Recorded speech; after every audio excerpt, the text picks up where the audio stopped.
92e, 93e et 94e apparition. Dieu a souvent permis que les cris et supplications des âmes du purgatoire soient entendus des saints de la terre. Le père Jacques Rème, religieux d'une grande vertu, se faisait remarquer pour sa grande dévotion pour les pauvres âmes. Il se livrait constamment à la prière et au jeûne et à toutes sortes d'autres pénitences pour elles. Bien des fois, il reçut la visite des défunts qui le conjuraient d'intercéder pour eux. Les âmes souffrantes s'approchaient de son lit durant la nuit et, l'appelant à haute voix, l'engageaient à se mettre en prière. Ce qu'il faisait avec l'empressement le plus dévoué et sans un regret pour son sommeil interrompu. De plus, beaucoup de personnes de la ville ont affirmé sous serment avoir entendu de temps à autre dans un cimetière voisin du collège des cris sortant du fond des tombes. « Père Jacques, ayez compassion de nous, nos souffrances sont horribles. Obtenez-en la fin.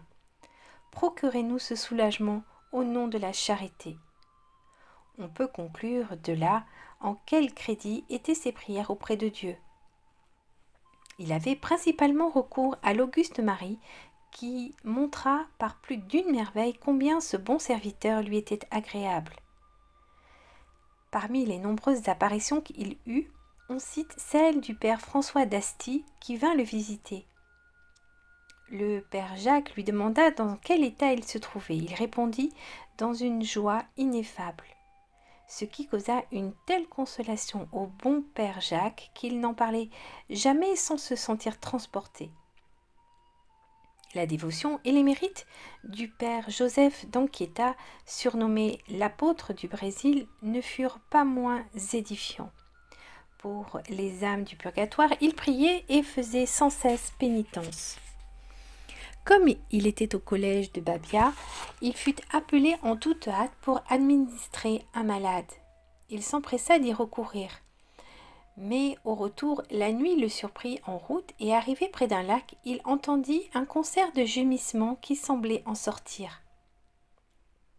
Son compagnon en fut tellement épouvanté qu'il tremblait de tous ses membres, mais lui, habitué à ces manifestations, dit simplement « Mettons-nous à genoux et prions pour les défunts qui font ici leur purgatoire. » Leur prière achevée, on n'entendit plus rien. Les messes dites par le père d'Anchieta soulageaient extraordinairement les défunts. Ayant appris la mort de l'un de ses amis par révélation divine dès le matin, il dit la messe pour lui et le vit monter au ciel à la fin de cette messe. Prions pour les défunts, faisons dire des messes pour eux. Nous en délivrerons beaucoup et serons bien récompensés. Mieux vaut faire dire des messes que de dépenser son argent à des riens. À demain pour la suite des apparitions.